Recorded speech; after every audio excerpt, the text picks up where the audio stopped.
अस्सलामु अलैकुम वरहमतुल्लाहि वबरकातुहू। मेरे अज़ीज़ बुज़ुर्गों, दोस्तों और साथियों, आज हम बात करेंगे इब्राहीम अलैहिस्सलातु वस्सलाम के बारे में कि इब्राहीम अलैहिस्सलातु वस्सलाम को मुसलमान तो इब्राहीम कहते हैं, ईसाई और यहूदी उनको अब्राम और अब्राहम कहते हैं। इन दोनों में से अब्राम कौन कहता है और अब्राहम कौन कहता है इसका मुझे इल्म नहीं, लेकिन यहूदी और ईसाई इनको अब्राम कहते हैं और अब्राहम कहते हैं, और मुसलमान इब्राहीम अलैहिस्सलाम को इब्राहीम कहते हैं। और इन तीनों के नज़दीक इब्राहीम अलैहिस्सलातु वस्सलाम का बड़ा मकाम और बड़ा मर्तबा है। इन तीनों के जो बाप दादा हैं, जो पूर्वज हैं, अगर पीछे जाएंगे तो इन तीनों धर्मों के पूर्वज इब्राहीम अलैहिस्सलातु वस्सलाम हैं। इसीलिए ये तीनों इनकी बड़ी इज़्ज़त करते हैं, बड़ा कदर करते हैं और अपना पेशवा रहबर और अपना इमाम मानते हैं। कुरान पाक में भी अल्लाह तबारक व तआला ने इनको इमामत का खिताब दिया है और एक फ़र्द है, इन एक फ़र्द को पूरी मिल्लत हनीफ़ी करार दिया है कि आप एक पूरी कौम है। और हुआ भी ऐसा कि इब्राहीम अलैहिस्सलातु वस्सलाम की नस्ल से हज़ारों अम्बिया और हज़ारों लोग जो है दुनिया के अंदर आए और उन्होंने दुनिया में अल्लाह के और कलिमे की आवाज़ को बुलंद किया और दुनिया से चले गए। आखिरी नबी जनाब रसूलुल्लाह सल्लल्लाहु अलैहि वसल्लम मक्के के अंदर आए।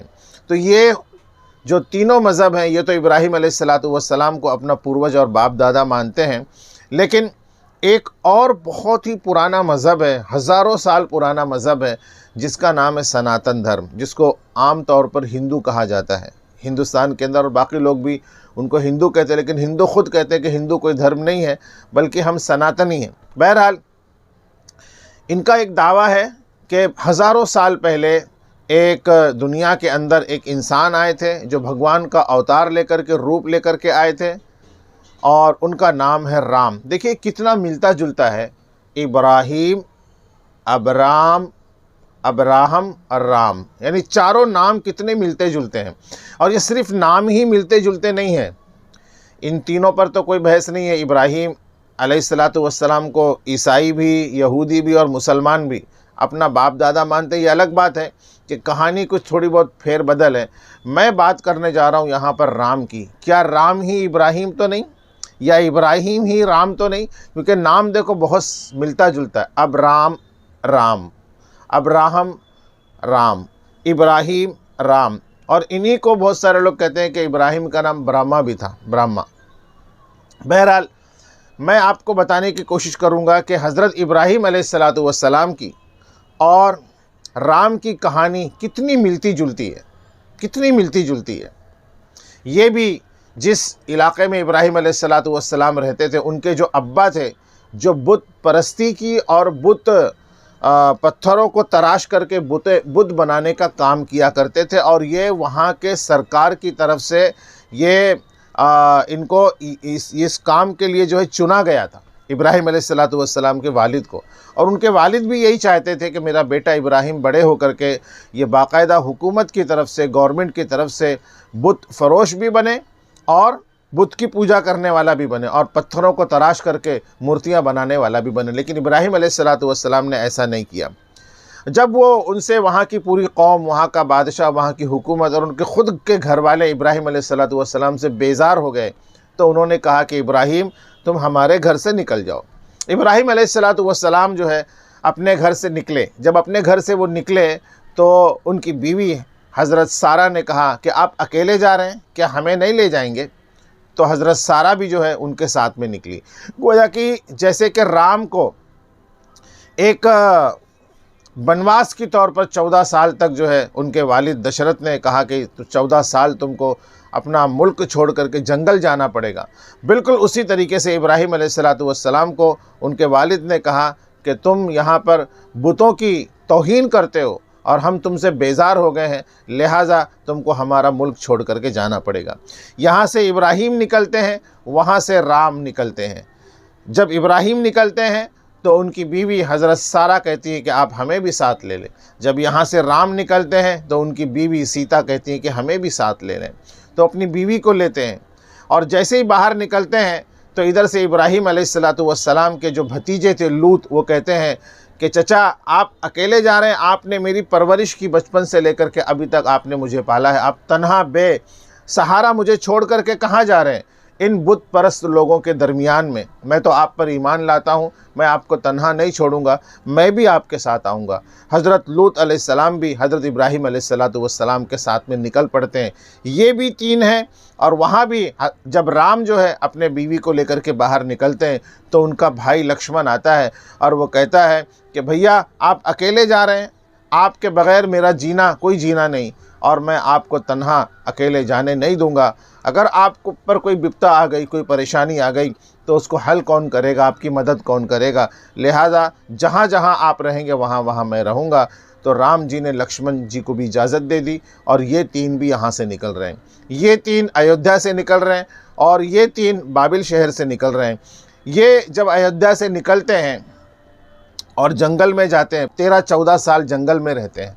और हज़रत इब्राहीम अलैहिस्सलाम भी जब यहाँ से निकलते हैं अपनी बीवी को लेकर के और अपने भतीजे हज़रत लूत को लेकर के निकलते हैं, तो इनका भी जो मकसद था, कहाँ पर पहुँचना था, फ़लस्तीन पहुँचना था। अल्लाह ताला इनको फ़लस्तीन हिजरत का मकाम जो इनको बता दिया गया था कि तुमको फ़लस्तीन जाना है, जहाँ पर आज मुसलमानों की तीसरी सबसे बड़ी मस्जिद है और जिसके लिए पूरी दुनिया के अंदर जो है एक पूरी दुनिया दो धड़ों में बट गई है।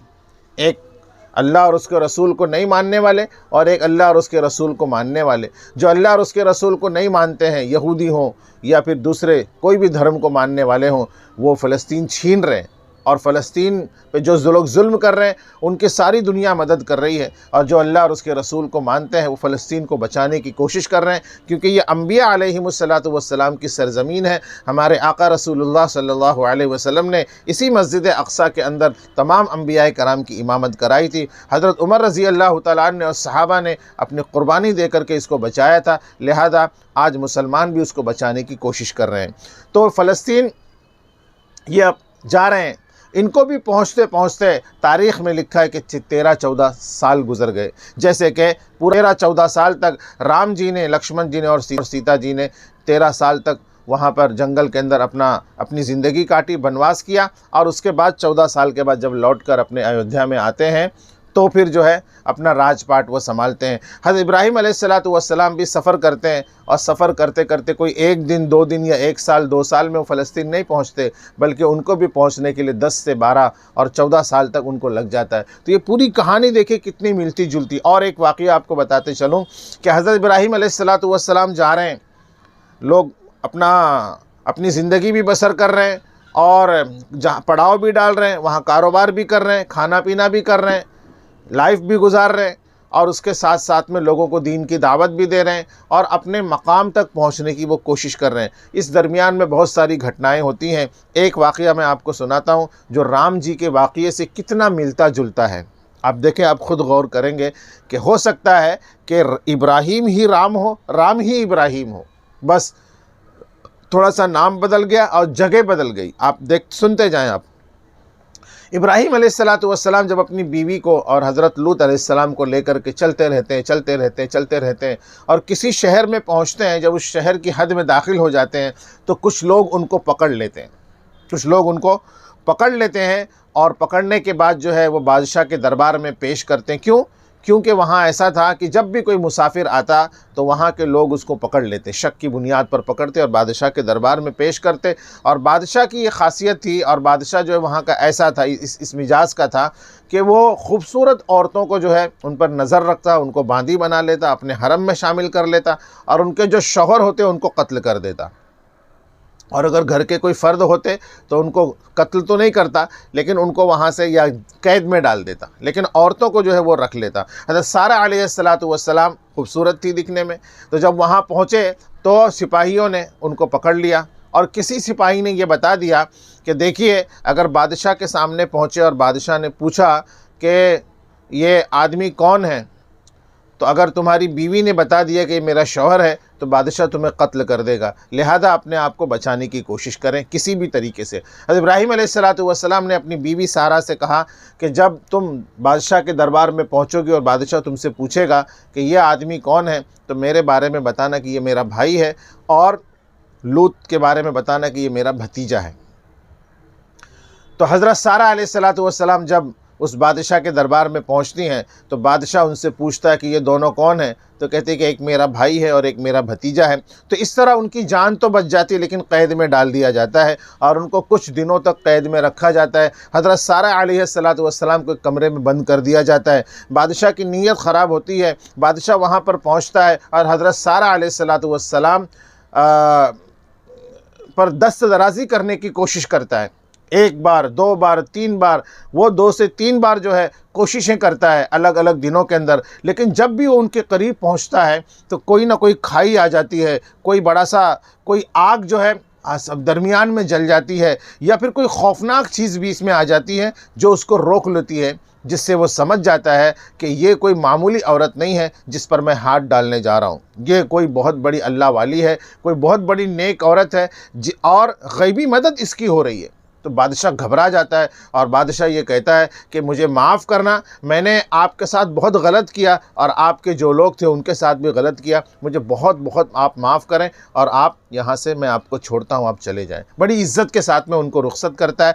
और ये वाक़या सेम आप देखेंगे कि जब रावण भेष बदल करके जंगल के अंदर आता है और आकर के सीता जी को अपहरण कर लेता है और अपहरण करके ले जा कर के अपने लंका के अंदर जाकर के उनको रखता है अपने महल में, और वो भी इस बात की कोशिश करता है कि सीता पर दस्त दराज़ी करे, वो सीता पर क्या करे, दस्त दराज़ी करे। और वो कोशिश भी करता है 1 बार, 2 बार, 3 बार, लेकिन वही सेम गैबी मदद होती है जो हज़रत सारा अलैहिस्सलातु वस्सलाम के साथ में हुई थी कि जब भी रावण सीता के पास जाने की कोशिश करता है तो ऐसा लगता है कि जैसे दरमियान में कोई आग जल गई है, कोई बहुत बड़ी खाई आ गई है, कोई ऐसी चीज़ है जो उसको, रावण को आगे जाने नहीं देती, अपने मकसद में कामयाब होने नहीं देती, जिससे वो डर जाता है, घबरा जाता है, लेकिन वो उनको रिहा नहीं करता। अब रिहाई की सूरत और अलग थी कि राम जी, लक्ष्मण जी, हनुमान जी और महाराज सुग्रीव वगैरह वो सारे लोग मिल करके लंका पर हमला करते हैं और रावण को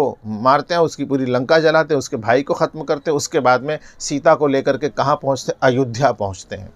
14 साल पूरे कंप्लीट हो गए और अयोध्या पहुँच गए। जानते हैं युद्ध के माने होते हैं लड़ाई झगड़ा, और अयुद्ध के माने होते हैं जहाँ दारुल अमन को कहते हैं, अयुद्ध, जहाँ पर कोई जुल्म नहीं, कोई लड़ाई नहीं, कोई झगड़ा नहीं।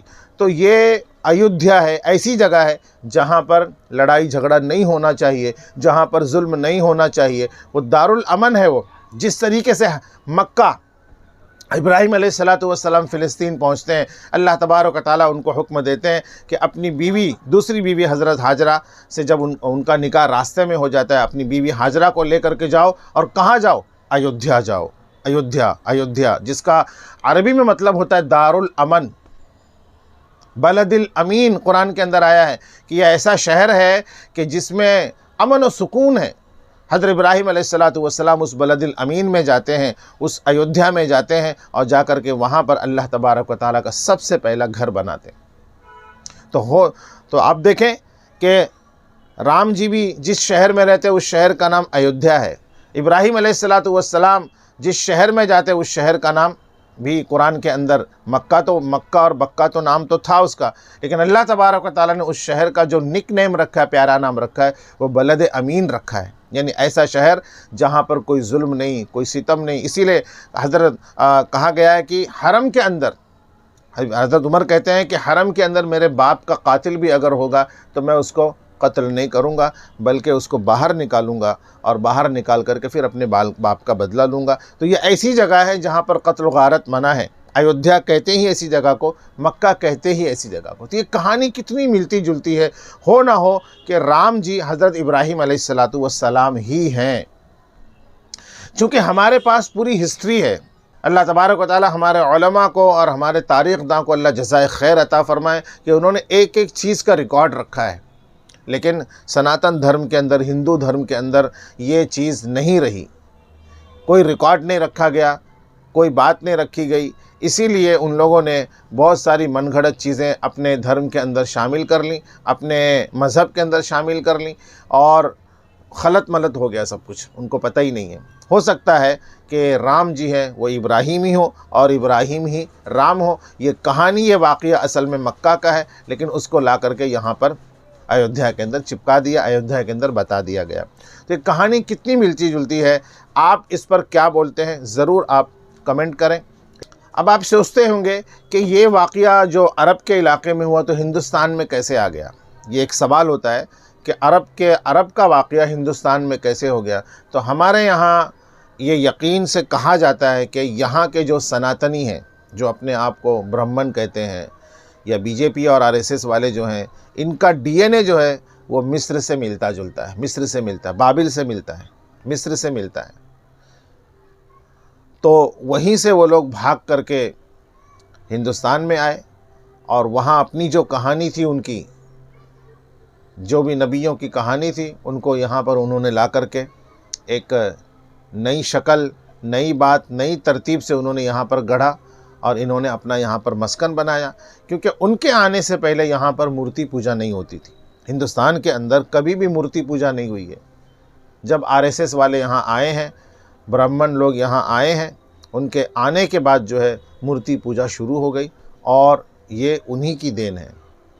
और ये सब के सब जो है यहूदी हैं, बनी इसराइल हैं।